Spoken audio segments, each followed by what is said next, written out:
Hi, Dad. We're on to the introduction by Douglas Abrams now. As we stepped off the plane at the small airport, the howl of the jet engines deafening and the snow-capped foothills of the Himalayas looming behind us, two old friends embraced. The Archbishop touched the Dalai Lama's cheeks tenderly, and the Dalai Lama pursed his lips as if blowing the Archbishop a kiss. It was a moment of enormous affection and friendship. In the year-long preparations for this visit, we were quite aware of what the meeting might mean for the world, but we never realized what a week together might mean for the two of them. It has been a profound privilege and a daunting responsibility to convey the remarkable week of dialogues that took place in Dharamshala, India, at the Dalai Lama's residence in exile.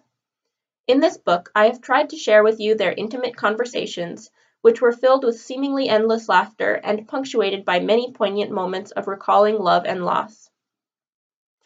Although they had met only half a dozen times, the men shared a bond that transcended these brief visits, and each considered the other his mischievous spiritual brother.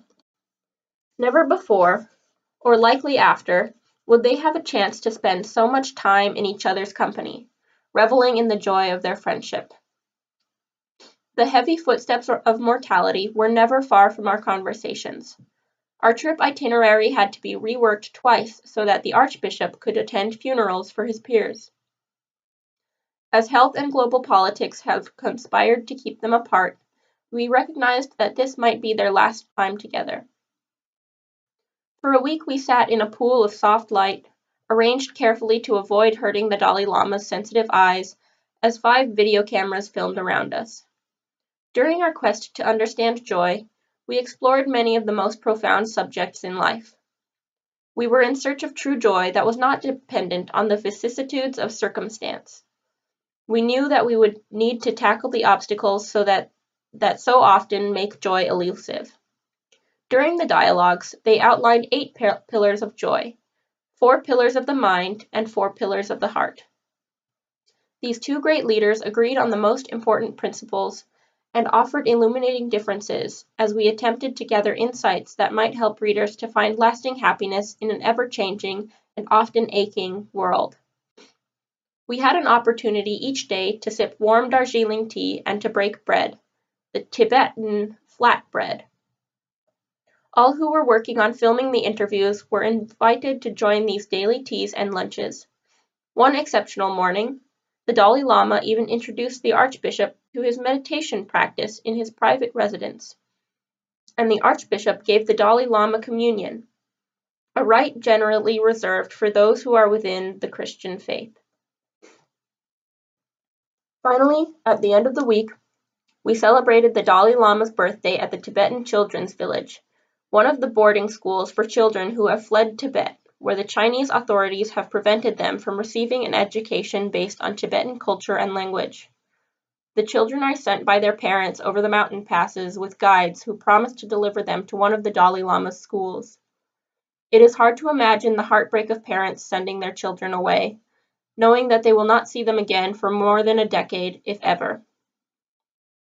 In the midst of this traumatized school, more than 2,000 students and their teachers cheered as the Dalai Lama, who is prohibited by his monastic vows from dancing, took his first tentative shimmy, encouraged by the Archbishop's irrepressible boogie.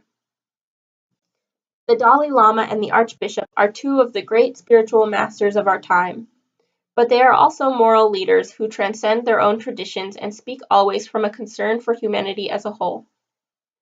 Their courage and resilience and dogged hope in humanity inspire millions as they refuse to give in to the fashionable cynicism that risks engulfing us. Their joy is clearly not easy or superficial, but one burnished by the fire of adversity, oppression, and struggle. The Dalai Lama and the Archbishop remind us that joy is in fact our birthright and even more fundamental than happiness. Joy, as the Archbishop said during the week, is much bigger than happiness. While happiness is often seen as being dependent on external circumstances, joy is not. This state of mind and heart, is much closer to both the Dalai Lama's and the Archbishop's understanding of what animates our lives and what ultimately leads to a life of satisfaction and meaning. The dialogues were about what the Dalai Lama has called the very purpose of life, the goal of avoiding suffering and discovering happiness. They shared their hard-won wisdom of how to live with joy in the face of life's inevitable sorrows. Together, they explored how we can transform joy from an ephemeral state into an enduring trait, from a fleeting feeling into a lasting way of being. From the beginning, this book was envisioned as a 3-layer birthday cake. The first layer is the Dalai Lama's and Archbishop Tutu's teachings on joy. Is it really possible to be joyful even in the face of our daily troubles? From frustration with morning traffic to fears of not being able to provide for our families, from anger at those who have wronged us to grief at the loss of those we love, from the ravages of illness to the abyss of death? How do we embrace the reality of our lives, deny nothing, but transcend the pain and suffering that is inescapable? And even when our lives are good, how do we live in joy when so many others are suffering?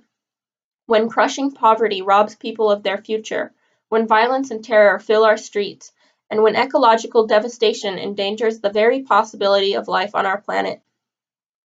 This book is an attempt to answer these questions and many more. The second layer is made up of the latest science on joy, and also on all the other qualities that they believe are essential for enduring happiness. With new discoveries in brain science and experimental psychology, there are now many profound insights into human flourishing. 2 months before the trip, I had lunch with neuroscientist Richard Davidson, a pioneer researching happiness. He has studied meditators in his lab and found that meditation confers measurable benefits for the brain. We sat at an outdoor table at a Vietnamese restaurant in San Francisco, the ever-present wind blowing the gray-black locks of his boyish haircut.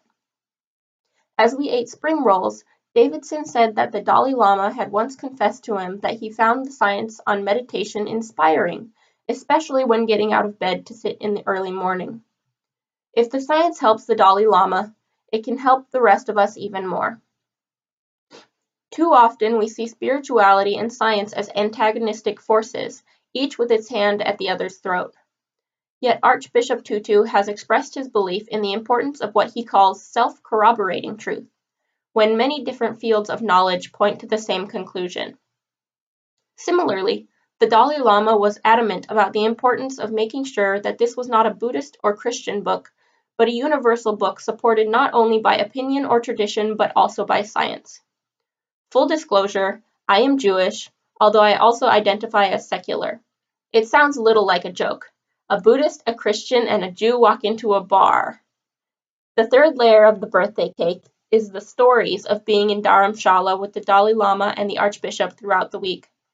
These up-close and personal chapters are meant to allow the reader to join the journey from the first embrace to the final goodbye. We have also included a selection of joy practices at the end of the book. Both teachers shared with us their daily practices, the anchors of their own emotional and spiritual lives. The goal here is not to create a recipe for a joyful life, but to offer some of the techniques and traditions that have served the Dalai Lama and the Archbishop and countless others over the millennia in their respective traditions. These practical exercises will hopefully help you take the teachings, the science, and the stories and incorporate them into your daily life.